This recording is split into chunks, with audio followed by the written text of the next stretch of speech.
it's fairly big and deep, right? I'm trying to get a Freedom 250 thing that actually works. I print a little bit bigger cope and drag. I learned that from my buddy in Washington, Greg. That's right. It's a cope and drag. I didn't know. I thought it was just like a sand casting mold.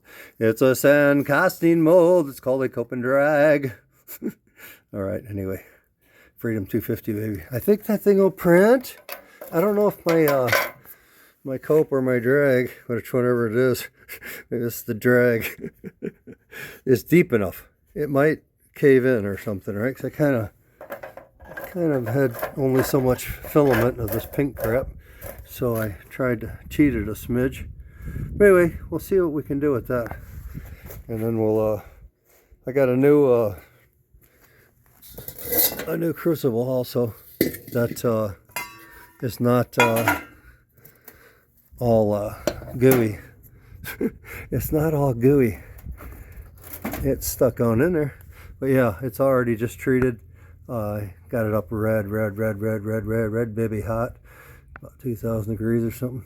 Anyway, it's nicely done. It doesn't have any pollution in there as far as plastic. I'm thinking that this one looks pretty clean.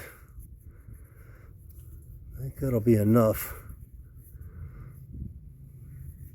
Looks like it poured pretty good, right? Compared.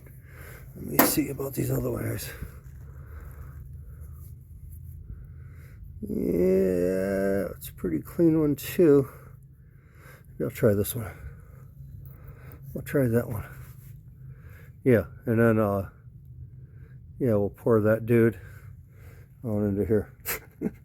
Hopefully, I hope that's what we do.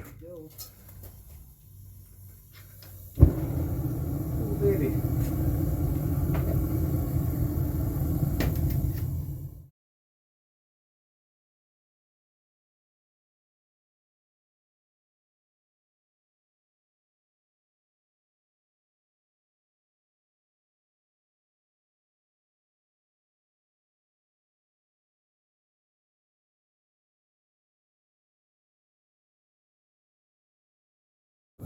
It's getting close. I might add a little bit of borax, just a wee bit here. Like that.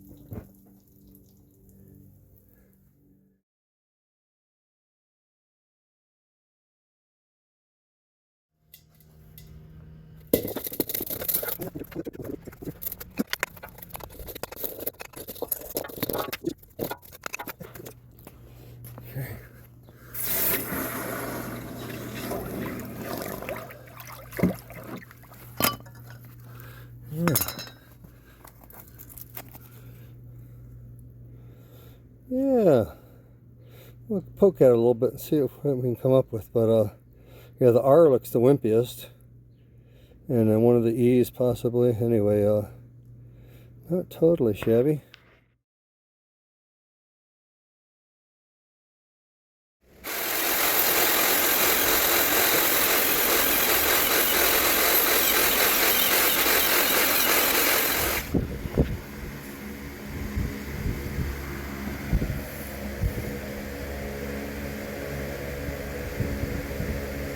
Not horrible.